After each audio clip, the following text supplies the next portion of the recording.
하나님 말씀 사무엘상 25장 29절에서 33절입니다. 한 절씩 교독하겠습니다. 사람이 일어나서 내 주를 쫓아 내 주의 생명을 찾을지라도 내 주의 생명은 내 주의 하나님 여호와와 함께 생명 싸개 속에 쌓였을 것이요 내 주의 원수들의 생명은 물매로 던지듯 여호와께서 그것을 던지시리이다. 여호와께서 내 주에 대하여 말씀하시는 모든 것을 내 주께서 하사 내 죄를 이스라엘의 지도자로 세우시되 내 주께서 무죄한 피를 흘리셨다든지 내 주께서 친히 보복하셨다든지 함으로 말미암아 슬퍼하실 것도 없고 내 주의 마음에 걸리는 것도 없으시리니 다만 여호와께서 내 주를 후대하실 때에 원하건대 내 주의 여종을 생각하소서 하니라. 다윗이 아비가일에게 이르되 오늘 너를 보내어 나를 영접하게 하신 이스라엘의 하나님 여호와를 찬송할지로다. 같이 읽겠습니다. 또 내 지혜를 칭찬할지며 또 내게 복이 있을지로다. 오늘 내가 피를 흘릴 것과 친히 복수하는 것을 내가 막았느니라. 아멘. 네, 아비가일은 확신에 차서 다윗에 관하여 이야기를 합니다.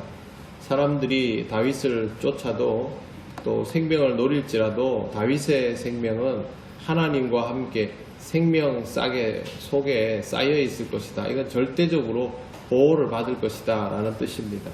반대로 보면 악인은 원수들의 생명은 물매로 던지듯 여호와께서 그것을 던지시리이다. 그렇게 되어 있습니다. 이거는 다 던져서 죽게 하겠다라는 뜻이 됩니다. 어떻게 하더라도 하나님은 하나님의 종 다윗을 지키시고 인도하실 것이고 또 다윗을 해하려는 사람들의 종말은 곧 다가오게 될 것이다. 그 말을 다윗이 하는 것도 아니고 다른 선지자들이 하는 것도 아니고 아비가일이라는 여인이 하고 있는 것입니다. 그녀는 생각보다 다윗에 대해서 굉장히 잘 알고 있습니다. 그것도 신앙적으로 해석을 하고 있습니다. 신앙적인 안목이 있다면 사울과 다윗을 가려볼 수 있습니다. 나발은 이걸 못했고 여인은 지금 그걸 하고 있는 것이죠. 어려운 순간이 다가왔을 때 우리에게 제일 필요한 것이 무엇일까? 신앙적인 안목입니다. 나발 같은 경우는 지금 누가 실세인가를 보았죠. 아비가일은 그걸 보는 것이 아니라 하나님의 손이 누구에게 있는가 그걸 보는 것입니다. 항상 우리 그리스도인들은 하나님의 역사가 어느 쪽으로 가고 있는가, 하나님의 뜻은 어디에 있는가 그걸 봐야지, 그걸 보지 않고 지금이 어떤 상황인가, 내가 어떤 판단을 내려야 처세를 잘할 수 있는가 그걸 보면 하루 종일 휘둘리다가 끝나버리게 됩니다. 지금 우리 그리스도인들이 어려운 시기를 지나고 있지만 우리가 의지해야 하고 판단을 내려야 할 것은 항상 신앙적인 부분입니다. 스스로에게 물어보는 것을 먼저 해야만 신앙적으로 흔들리지 않고 판단을 내릴 수 있습니다. 31절에 이렇게 되어 있습니다. 내 주께서 무죄한 피를 흘리셨다든지 내 주께서 친히 보복하셨다든지 함으로 말미암아 슬퍼하실 것도 없고 내 주의 마음에 걸리는 것도 없으시리니, 이 말은 무슨 뜻이냐 하면 다윗이 만약 나발과 그 일족을 지금 죽이면 반드시 후회하게 될 것이다 라는 것이죠. 지금 사울과의 일을 소상히 알지는 못할 것 아닙니까? 근데 실제로 우리가 성경에서 보면 다윗은 사울의 옷자락을 베어놓고도 후회하는 인물입니다. 그렇다면 지금 나발과 함께 있는 사람들을 화가 나가지고 다 죽여놓고 나면 분명히 후회할 일이 된다는 거죠. 특히 하나님의 일을 하는 사람은 이러한 것들에 대해서 여지를 남겨두지 않는 것이 좋습니다. 신앙생활하고 하나님의 일을 하면 할수록 내가 잘못했던 것들도 선명하게 생각이 날 것이기 때문에 그렇게 하지 말라는 것을 지금 이 여인이 말하고 있는 것입니다. 그리고 한 가지를 더 추가합니다. 다만 여호와께서 내 주를 후대하실 때 원하건대 내 주의 여종을 생각하소서. 굉장히 하나님 중심으로 판단하고 있고 이 모든 일을 하나님 앞에서 해야 한다라는 것들을 선명히 하고 있습니다. 지금 아비가일이 계속 이 말을 하면 다윗은 누구를 마음에 떠올리겠습니까? 하나님을 떠올릴 수밖에 없는 것이죠. 그래서 이렇게 말합니다. 32절 다윗이 아비가일에게 이르되 오늘 너를 보내어 나를 영접하게 하신 이스라엘의 하나님 여호와를 찬송할지로다. 분명히 자기가 분노하여서 시작한 일이고 지금 자기 앞에는 다 죽이기로 마음먹은 그 일족의 수장의 여인이 나와 있습니다. 그러면 다윗은 화가 더 치밀어 올라야 하는 상황이죠. 그럼에도 불구하고 오히려 다윗은 평정심을 가지게 됩니다. 왜 그러냐 하면 이 여인을 보내어 영접하게 하시니가 이스라엘 하나님 여호와라고 받아들이게 된 것입니다. 이건 하나님의 역사이고 아비가일은 그러면 하나님께서 보내신 사람이라는 것이죠. 결코 이렇게 판단하기가 쉬운 것이 아닙니다. 자신을 조롱한 사람의 처가 지금 자기 앞에 와 있지 않습니까? 그럼에도 불구하고 이것을 받아들일 수 있는 것은 다윗이 평소에 얼마만큼 신앙적인가 그게 기준입니다. 사람이 신앙생활을 하다 보면 화가 치밀어 오르면 이 본전이 나올 때가 있습니다. 어떤 사람은 그렇고 어떤 사람은 안 그럴 것이다. 그런 거 없습니다.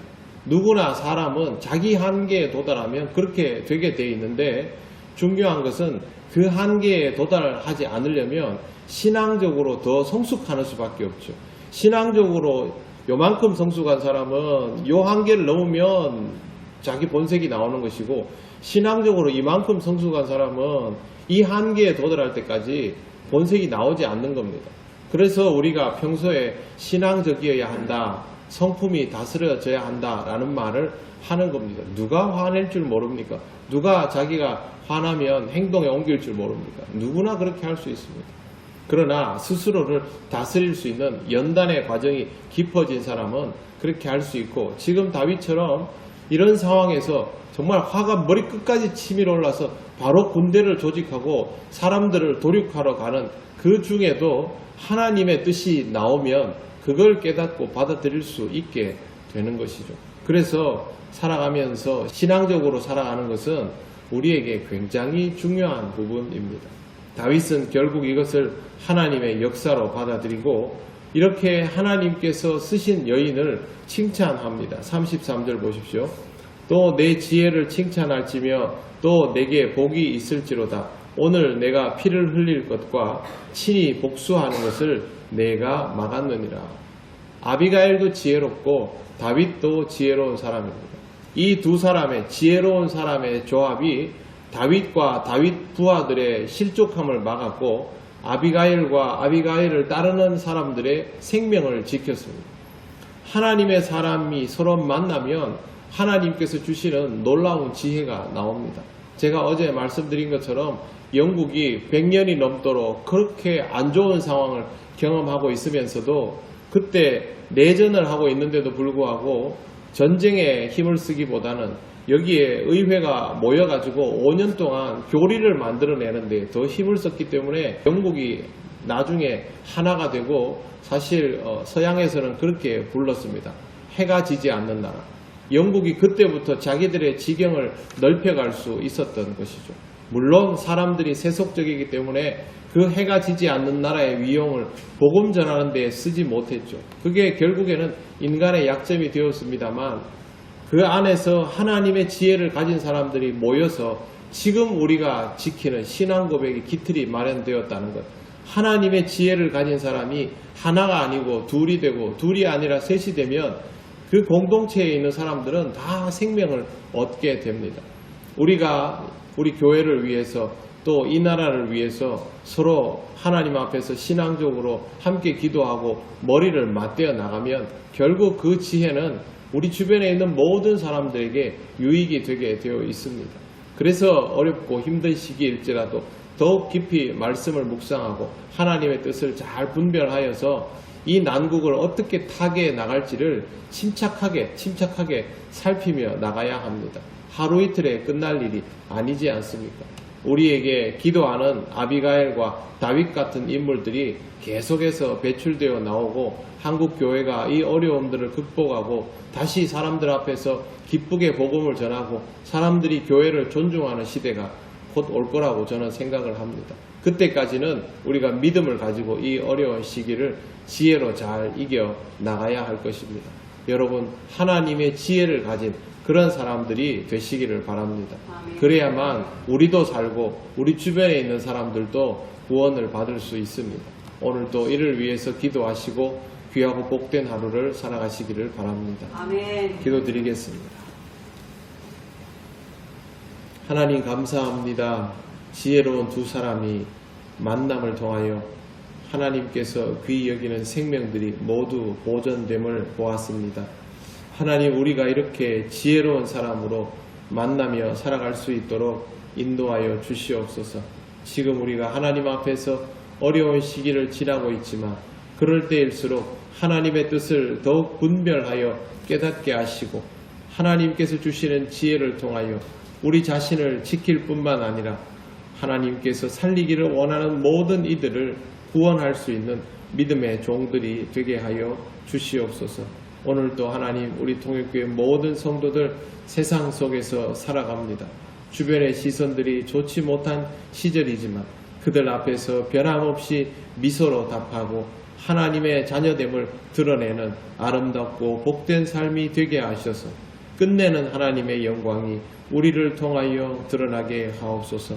모든 가정들을 지키시고 태풍으로 인하여 다가올 모든 어려움들도 하나님께서 잘 극복할 수 있도록 인도하여 주시옵소서. 오늘 모든 것을 주님께 맡기오며 예수님 이름으로 기도드립니다. 아멘. 하늘에 계신 우리 아버지, 아버지의 이름을 거룩하게 하시며 아버지의 나라가 오게 하시며 아버지의 뜻이 하늘에서와 같이 땅에서도 이루어지게 하소서. 오늘 우리에게 일용할 양식을 주시고 우리가 우리에게 잘못한 사람을 용서하여 준 것 같이 우리 죄를 용서하여 주시고 우리를 시험에 빠지지 않게 하시고 악에서 구하소서. 나라와 권능과 영광이 영원히 아버지의 것입니다. 아멘.